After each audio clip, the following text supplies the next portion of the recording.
Welcome to the Loadout Music Podcast, featuring intimate conversations with emerging and established musicians, recorded at the Gaslight Studios in St. Louis. And now your host, Aaron Perlin.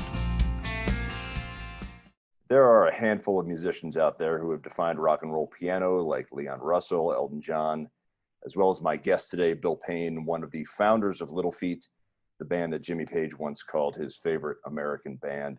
Bill, thank you so much for being on the Loadout today. I really appreciate it.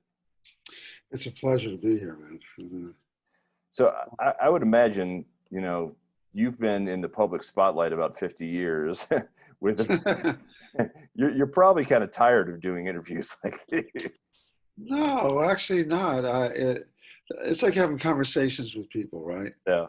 And so any and all that's good. When you mentioned Jimmy Page, for example, I was thinking of the group, the Yardbirds, right? Mm-hmm. And when I was in high school, I went up to Pismo Beach. I used to live in Santa Maria, California. Went up to Pismo to hear the Yardbirds, and we expected to hear Jeff Beck. And we're getting all angry about it. Like, who's that playing? You know, well, Jimmy Page was playing guitar. Well, we didn't know who Jimmy Page was, but we sure knew that we liked the guy, whoever he was. And then the emphasis of that many years later, when we did Let It Roll without Lowell, I mean, because Lowell passed away in 79. This is in 88, I think, or thereabouts. My impetus to even approach that was because of that concert I went to see the Yardbirds in the 60s, late 60s. Because even though Beck wasn't there, I still like what Yardbird sounded like. And I thought, well, let's see if that works for Little Feat. And it did. So there we go. Yeah, and so, you know, that was your first record, Let It Roll, with Craig Fuller. And I want to get to that a little bit later. Yeah. But, you know, you guys formed in 69. And at the time, it was just four of you. You and Lowell, and then Roy Estrada and Richie Hayward. And it's funny because you guys formed LA, and I think a lot of people think of you as being a Southern rock band that maybe came out of the Atlanta area, but you guys all met in LA, right? Yeah, we're like Southern California, but you know, I was raised in California, born in Texas, that kind of thing. But the boundaries of what constitute anything disappear rapidly when it comes to music. I had some guy who was criticizing me for playing New Orleans music. You're not from New Orleans. I said, well, my parents were married there. Maybe by osmosis, I sort of am. But I said, you know, I play Mozart, and I'm not from Vienna, Austria. I play Beethoven, and I'm not from Germany. Is that okay with you? Well, it's kind of like this whole conversation around cultural appropriation, because everything is taken from somewhere. I mean, the way we dress, the way we eat, the way we speak, it all comes from, I mean, even you mentioned Jimmy Page before, you know, all those guys kind of got a lot of those guys that came up with Jimmy Page in the UK kind of got their style from 1920s and 30s era blues musicians that they were just incredibly passionate about.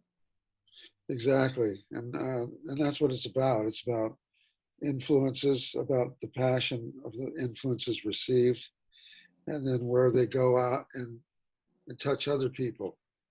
And so the connectiveness, which is at the root of it all, is what we hope to, as musicians and as human beings, to share with one another.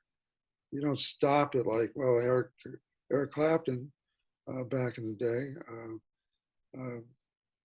Where did he get his impetus to do Sonny Boy Williamson? You know, was where he started his journey. That kind of thing. So I know that you know, there's kind of this legend of Lowell was part of Frank Zappa's band, the Mothers of Invention, and you know, I've read a couple different stories that either Frank kind of threw him out because of the drug references in Willin, or that he just told him, look, you need to have your own band because you're way too good to be a backing player for me. But whatever the case might be, that was the point where you and he and Roy and Richie eventually came together, correct? It's where I came to see him. He already knew Richie Hayward from the group, the Fraternity of Man, which, if for those that saw Easy Rider, that song "Don't Bogart That Joint" was in that movie. So I came down summer of '69 after elongated calls to Warner Brothers to ostensibly meet Frank, who was in Europe. They said yeah, there's two labels that Frank had: Straight and Bizarre. I called Bizarre, and that's the way we connected. But Roy came in about a year later. We went through about 11 to 14 bass players, one of which was Paul Barrère. And Paul goes, "Well, Lowell, I play guitar," and he goes, "Well, it has 2 less strings." Thanks, Lowell. Well, and you and Paul had a very long collaborative working relationship. I imagine friendship together. And then, like any band, you guys went through changes. I mean, your first record was just 4 of you.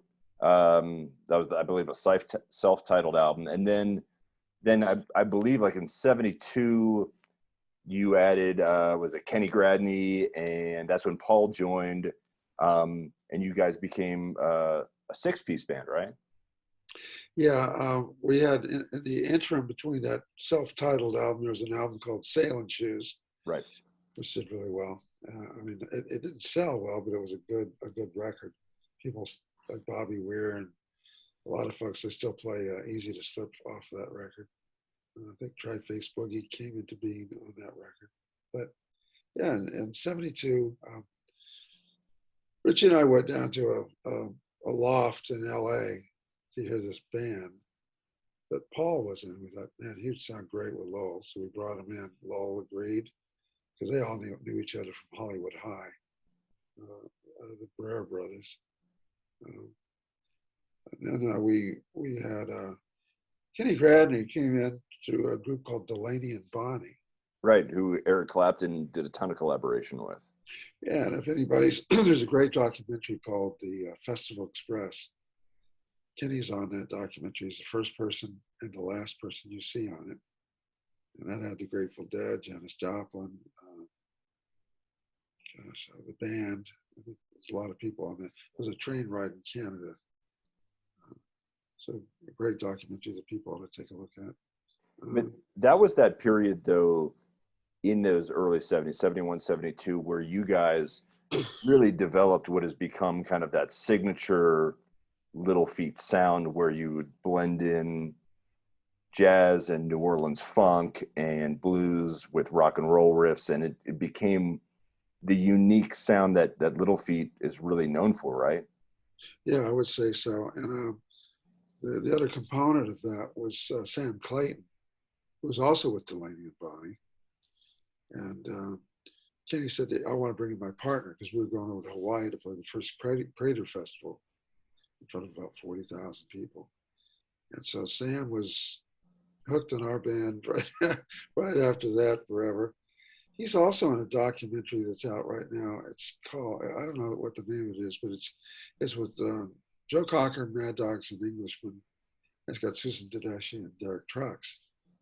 And Jesse Lauder is the guy that directed it. And it's a really, really, really good documentary. Clayton's in there as well. We're lined up to do a documentary with him about Little Feat as well. So there's a lot of good things going on right now. And you mentioned earlier that you were talking about one of the records and the Sailing Shoes, and it kind of had some disappointing sales. And yeah, it's always been kind of a mystery with Little Feat because it seems like the record sales, at least until actually you started having amazing success in the '80s and people started going back and rediscovering your discography, but that it was a little bit of a point of frustration, and didn't that ultimately led to kind of a splintering of the band in around 73 and 74. You actually ended up joining the Doobie Brothers, right? I for a very brief while I did, and um, yeah, last October I finished about 6 or 7 years of playing with those guys again. Yeah, yeah. So there's a lot of a lot of back and forth. Yeah, I think the frustrations were born out of certainly the not so much lack of sales, because we didn't really know. As long as we could play tours and stuff, that was cool. But um, it had a lot to do with the amount of drugs that were floating around back then. Yeah. Um, we were younger, just headstrong, and etc. So on, normal kind of stuff, I guess, in retrospect. But that normal stuff also took a lot of lives. I mean, Jimi Hendrix, Janis Joplin, uh, Brian Jones from the Rolling Stones. There was a pattern being set up. And you think as musicians, which we make our living dealing with patterns all the time, it didn't register with many people that that pattern was a dead end, literally, and for some people. And there we go. It was just a rough and odd time coming out of the '60s, you know. Yeah, and I mean, I think everybody kind of knows the tragedy of Lowell George, in that Yeah. here's a guy who's so remarkably talented, Yes. and you guys were just making this very unique sound as a band. And I would imagine, and I know there were some struggles in terms of direction of the band too, because you had a lot of jazz instincts that you want to pursue, and Lowell had his thing. And I mean, I would imagine all of that combined, drug use, just it can splinter almost like an organization. It splinters the band, and it also probably drove some of those divisions in terms of musical direction as well. I mean, do you think all those things kind of snowballed into one big aggregate? Well, I guess sure. I think that's one way to look at it. And it's like a sphere with sharp edges Yeah. that protrude from the sphere. And so the the thing that held us together was the center of the sphere, which was the music itself. Um, so if there are jazz influences, which I never quite understood Lowell's reticence to jazz. When I first visited him in '69 at his house, um, there's this little girl, not little, this girl that was sitting cross-legged on the floor listening to Eric Satie. It was summertime, it was hot, doors open. Oh, you must be Bill. Lowell's expecting you. He'll be back in 5 hours. I go, what does he do when he's not expecting you? Like, come on. Man. So I'm like looking at his record collection. He's got a home by John Coltrane. You know, he used to play a little bit of saxophone. I mean, Lowell did. And he had a wide, like myself, a wide view of music. So, and we didn't really tackle the jazz element until, what was it? That was late 70s, wasn't it? Yeah, late '70s. It was Day at the Dog Races.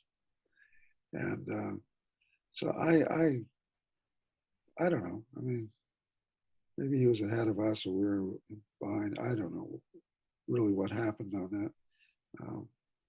But it was kind of odd that he took that stance is all.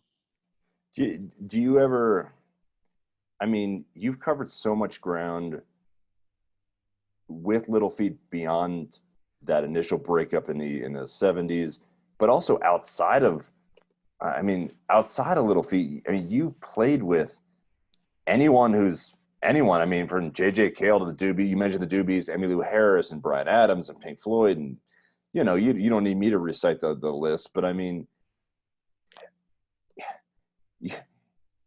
in spite of all this success that you have had, do you still look back at the '70s era Little Feat and say to yourself, kind of, what could have been if maybe if maybe the drugs hadn't been such a big part of it, or you'd been able to find more common ground with Lowell at all?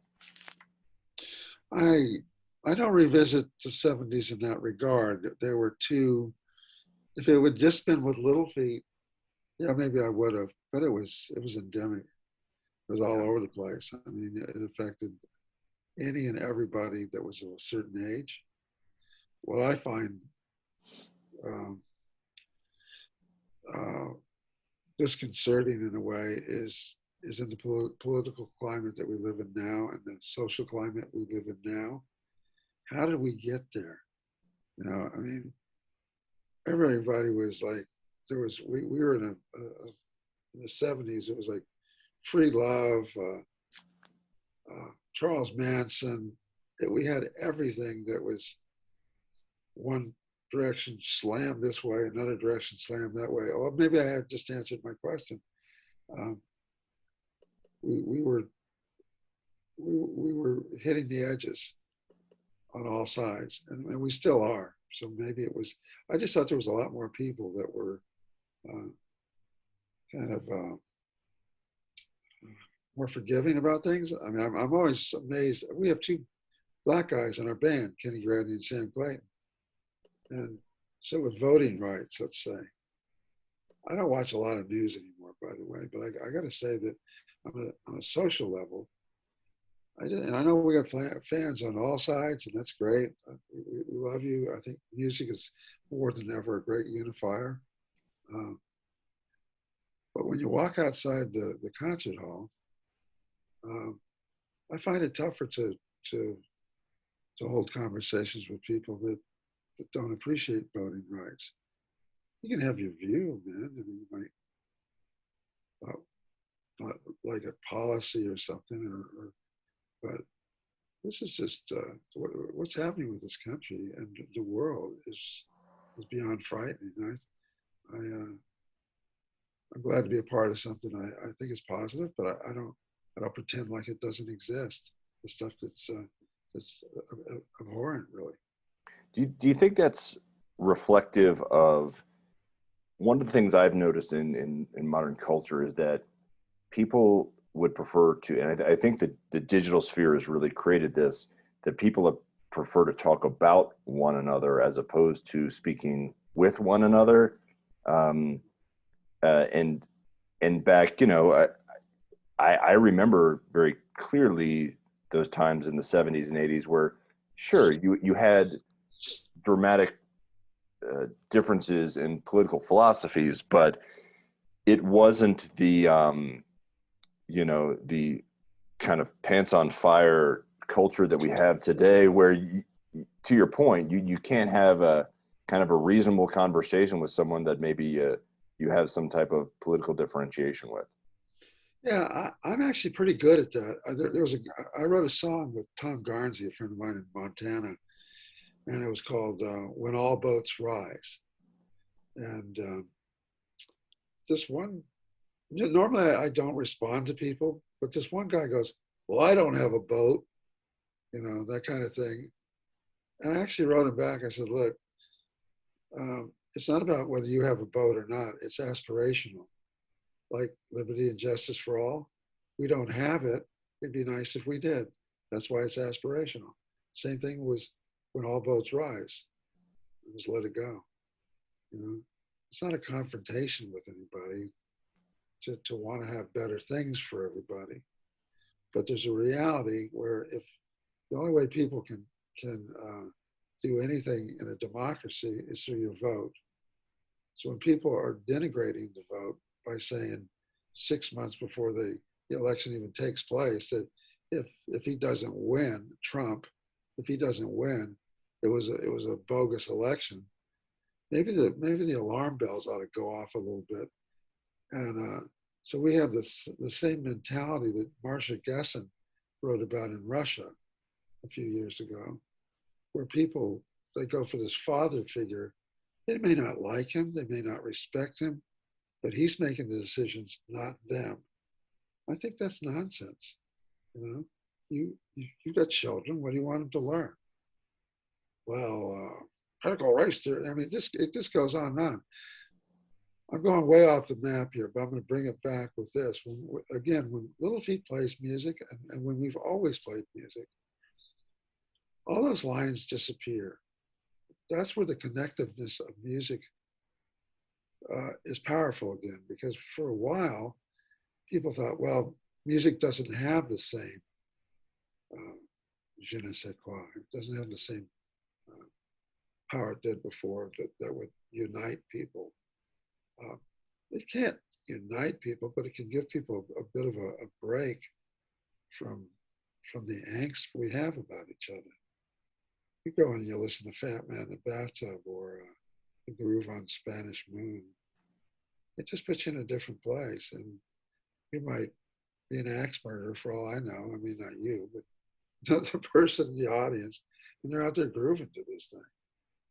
And I think that's okay. You know, they don't. We're not changing anybody, but we give people a little bit of a break. You know, in our first season, I had John McEwen from the Nitty Gritty Dirt Band, who's just a super guy, and he made an interesting point to me about politics and music that I thought was fascinating, and it made me really think about it.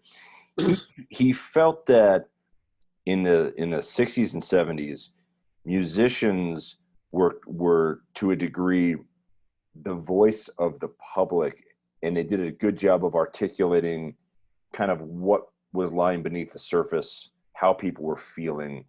But he feels like today's musicians don't do that, and that mantle has kind of moved over to almost to comedians. He felt like that they're the ones that actually stand up and talk about politics today, but musicians don't do that. And maybe it's because they fear this semblance of cancel culture today from whatever you stand up for, that you're going to lose part of your audience. But do you notice that? Because I mean, generationally, people inherently connect the 60s and politics and music. But do you see that today where there's a reticence to talk about music within art? I think that there's a little bit of truth in it, but let's keep in mind too, or John McEwen should keep in mind that whether it went to comedians or not today, I would not have to remind him too much about Lenny Bruce, for example. Sure. Or Richard Pryor, just on and on. That's always been a thread. At any rate, I think that there's a real fear out there of putting yourself on the line too much because of the violence attached to saying what you mean. So it's like brown shirt sort of mentality, fascism, and that kind of coercion that goes with people that are violent. And it kind of, I mean, I'm saying a little bit more than I normally would, but I'm not up on stage citing, I'm not talking about politics on stage. Sure. This is a conversation we're having. So I think in that sense, I think John's right about that, but I'm right too in the sense that if you're leaving that stuff off to the sidelines, the power of music, which is not benign, by the way, it can be used for all kinds of ill purposes, but it's a matter of equilibrium, trying to find a little bit of equilibrium between people.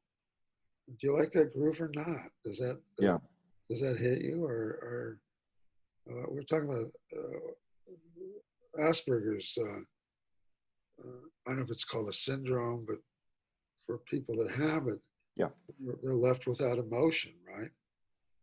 And music is very emotional, but on the other hand, the people with that syndrome, they recognize patterns, right?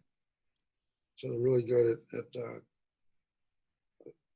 if they have an aptitude for it, they're really good at computer design and that kind of thing. So I think there's room for a lot of people in this world, but I think that we're just treading on some ancient echoes here that are dismissive of other people and what their we're afraid of people on all sides. Fear is unquestionably a remarkable driver, whether you look at kind of the roots of racism or anything else that invokes hate. It all seems to invariably start with fear. I think, to your point, it used to be black musicians could only get in front of audiences by playing things like the Chitlin circuit, but some of the television opportunities of American Bandstand and the Ed Sullivan Show opened up kind of black musicians to white audiences in in the 60s. And to your point about, it was these people that had feared one another greatly, that were together, and you had white audiences grooving to Ike and Tina Turner or Aretha Franklin or whatever, and they lost track of the fact that we had grown up in this racially divided society at the time. Not that it's improved that much, but hasn't at all. Yeah, but backwards. But for that moment, music transported them to a different place, and Right. they were just listening to the rhythms and enjoying what was being played for them. Yeah, it was. These things are taught, right? So when you live in a society that are burning books, where abortion rights are like thrown out the window, it's just, I never thought I'd live to see the day when we'd be going through all this. People like DeSantis in Florida. I mean, the guy's he's just like. It's a throwback to something that's. I mean, it's kind of like a Twilight Zone episode going on right now. And I did a benefit concert back in the day for Robert Kennedy when I was a kid. And we raised money. He wasn't there. It was at Mayfair Theater in Ventura, California. We raised money for him, and 2 months later, he was dead. Was shot, maybe even a month later. I think it was in May. We just lost Martin Luther King in April, so in '68. And there's a book I'm starting. It's by Richard Goodwin. And it's called Remembering America, A Voice from the '60s. And Richard passed away in 2018. He was married to Doris Kearns Goodwin, Mm-hmm. who wrote, Team of Rivals, No Ordinary Time, about Franklin Roosevelt and Eleanor. And a speechwriter for JFK, for Robert Kennedy, for Lyndon Johnson, and for Eugene McCarthy. We just trundle through history. I love history, and people can have a field day writing about this era. Is all I can tell you. It's just we're just out of our minds, and it's so ironic because when Little Feat started in '69, this was the atmosphere we were living in then. We had the Vietnam War, we had Richard Nixon, we'd had the hope of Robert Kennedy. Earlier, 5 years, 6 years earlier than that, we had the hope of JFK, of John Kennedy. And it went to Lyndon Johnson, who had a lot of great things going, but man, I mean, then when he went to Vietnam, it was like, it destroyed him, basically. And so I'm starting to think that the norm of history, or what it shows us, is that war is the norm, not peace, which is really sad. I mean, if you look back in historical context, in any context, world history is a very violent. It just is. We just whether you want to go back into biblical times, or if you want to, read more non-fictional historical context, it's a very it's a tough thing to read sometimes when you think about. I mean, even thinking about how this country was founded and what we did to Native Indians and to African Americans that we brought over. and built this country on the back of a lot of blood. Yeah, so when you have like in Florida, the legislature passes a law that you can't teach anything that will make white people uncomfortable. Really? I thought it was a joke. It's not a joke. And well, maybe we ought to be uncomfortable a little bit. It's not a matter of just the self-exam. It's there in front of us every day. I mean, we have ghettos still. We have, you walk down a street at night, and if there's, black people there, you're like, oh my God, what's going on? This stuff, it's all right in front of us, man. But musicians have and I think fans of musicians too, which is the people I think mainly that you and I are talking to and being heard by are people that kind of get it, going back to that 60s cultural thing, no matter how skewed it was because of there was a focal point of not the old Rodney King line, can't we all just get along, but just be a little more laissez-faire about life. Live and let live. Help people when you can. Do people need help? What kind of help? Is it financial? Is it other? We're just.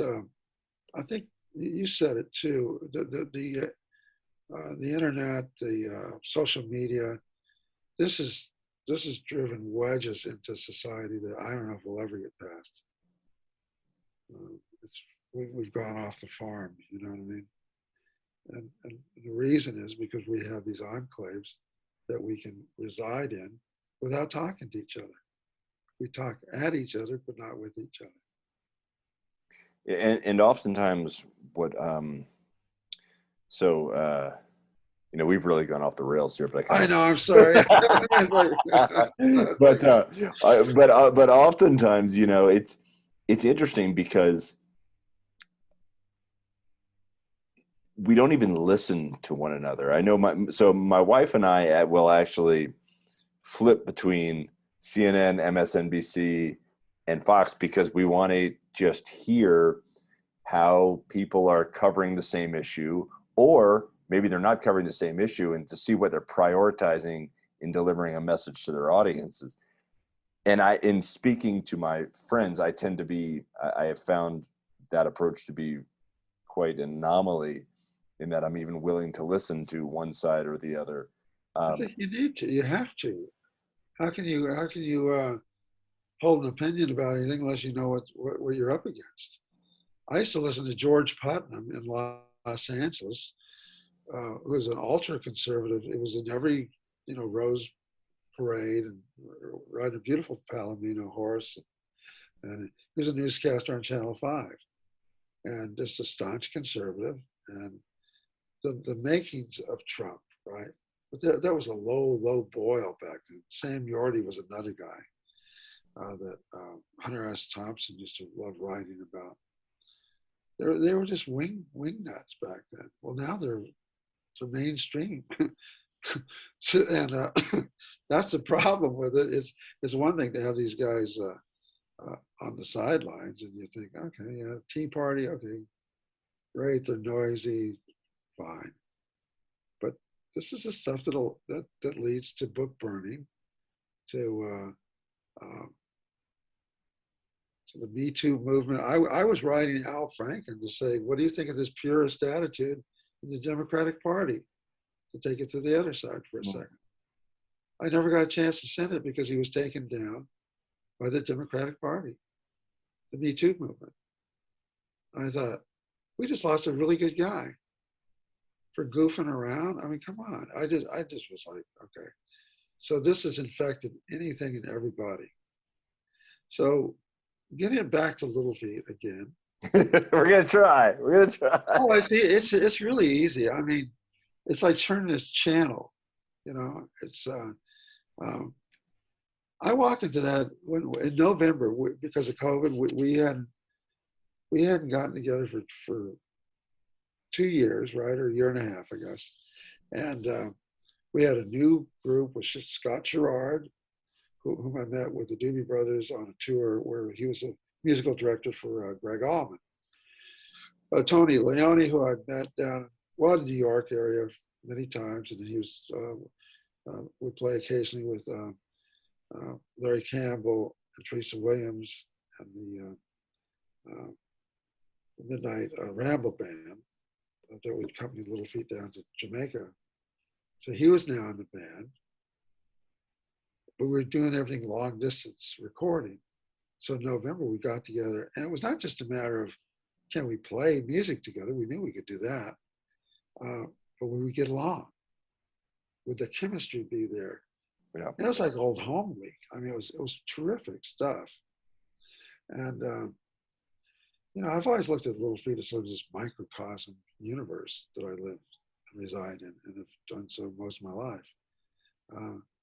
And that microcosm has two black guys. We got, when we had Richie Hayward, he was from Iowa. Tony's Italiano. He's held the top jazz chair in New York. And somebody goes, well, he's not Richie Hayward, but Richie Hayward isn't him either. I go, yeah. I said, that's a good compliment, because they're separate entities. But I was giving him direction on a drum type thing that underneath what I was playing in Fat Man in the Bathtub. I said, look, I want to hear Tony Williams on the snare presses and that kind of stuff. Great jazz player. I want to hear Elvin Jones, who played with Miles Davis, with John Coltrane, with everybody actually. And I want to hear Richie Hayward. He goes, oh, no pressure. He was like, God, are you kidding? But he did it. He pulled it off. And so the musical thing has really occupied most of my mental energy. I love the fact that I can play music now again with people that can play anything,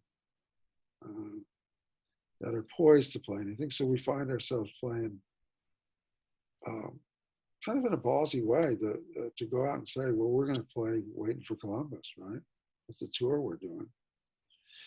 If you're going to pick something to play, I mean, that's like the iconic live album that other people say is iconic.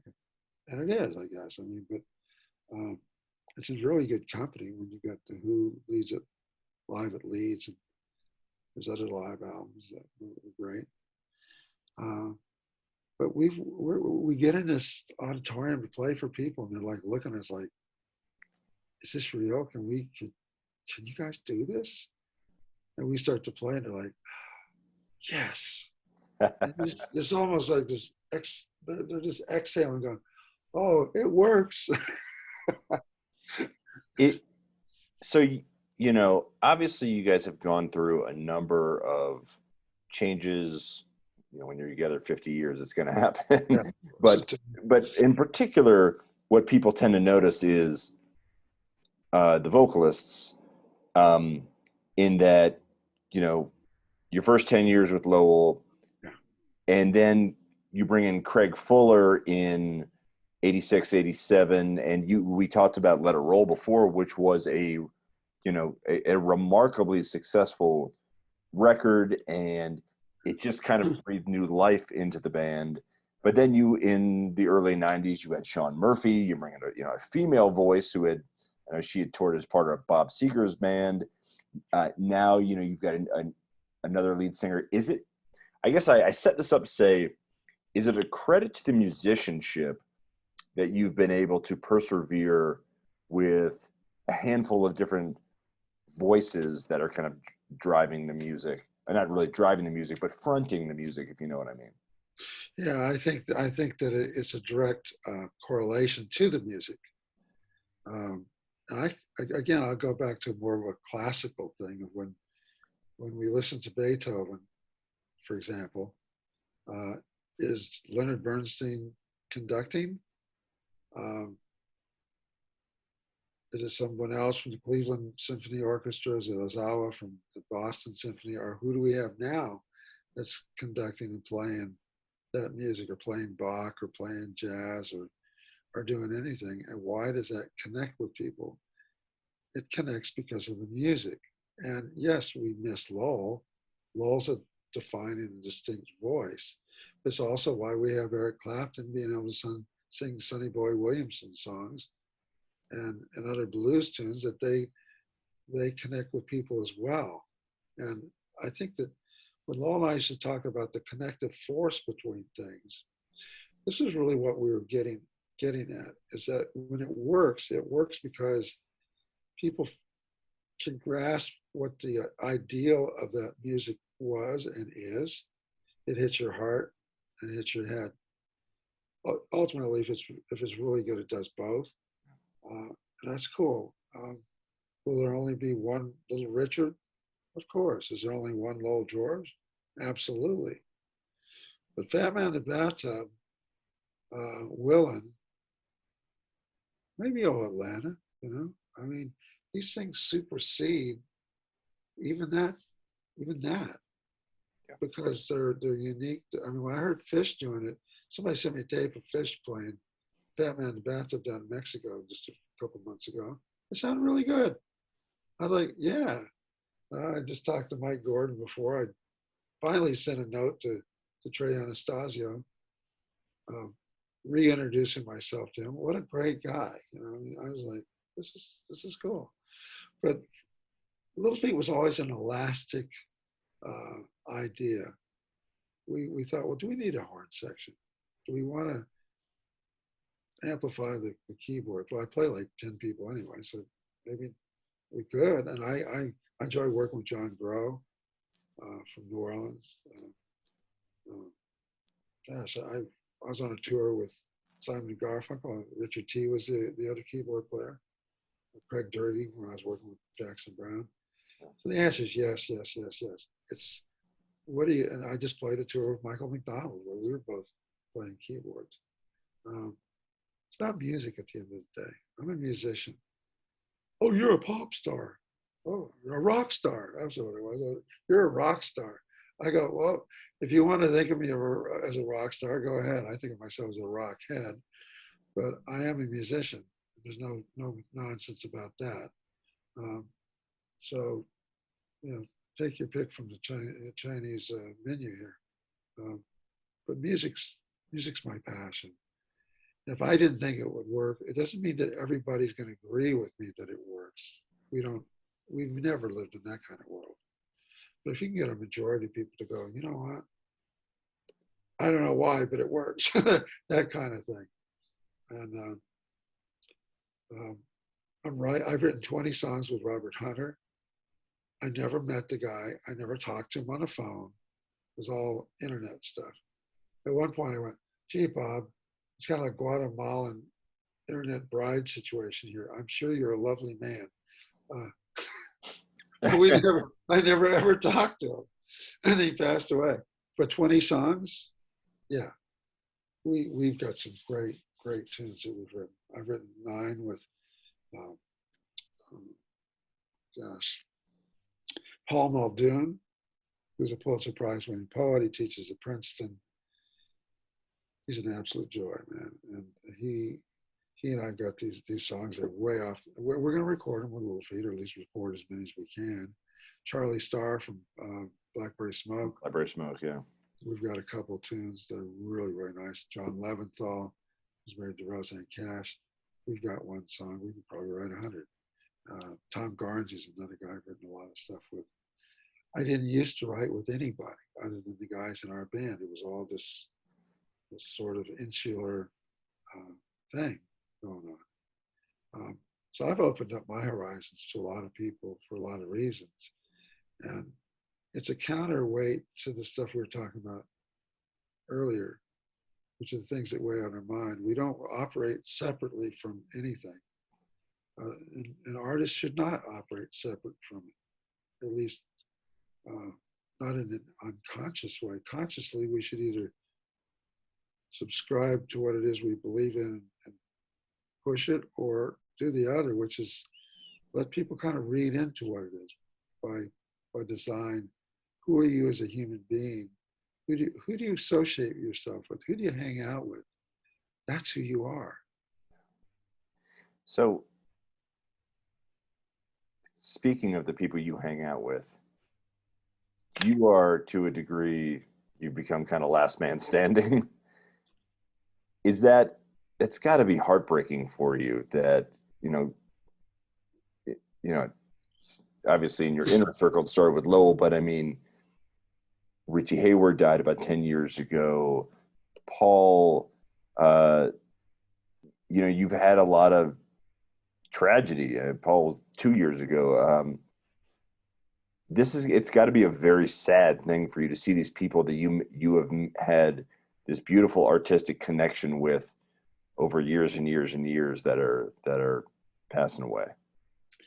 Yeah, when I was introducing their names at the show the other night, Washington D.C., I I got caught just a little bit on before I could even say Paul's name, and yeah, that there is a sadness to it certainly, and it's just a sadness of life. I mean, death is life. You know, Neon Park and I used to talk about that. We don't talk about it a lot in the United States, and I won't dwell on it here. Other than to say that there are cultures where they understand that when we live and breathe, it's one thing, but when we die, that's a part of life as well. So we don't take one and set it over here in this corner in some dark closet and think, well, yeah, it's. I'm not a religious person. I'll go to the cliche and say I'm spiritual, but I am, and I don't think there. I know there's a soul that's attached to each and every one of us.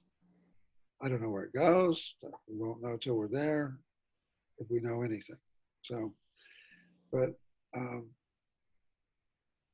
as a writer, not a songwriter, but as a guy that writes prose and occasionally poetry,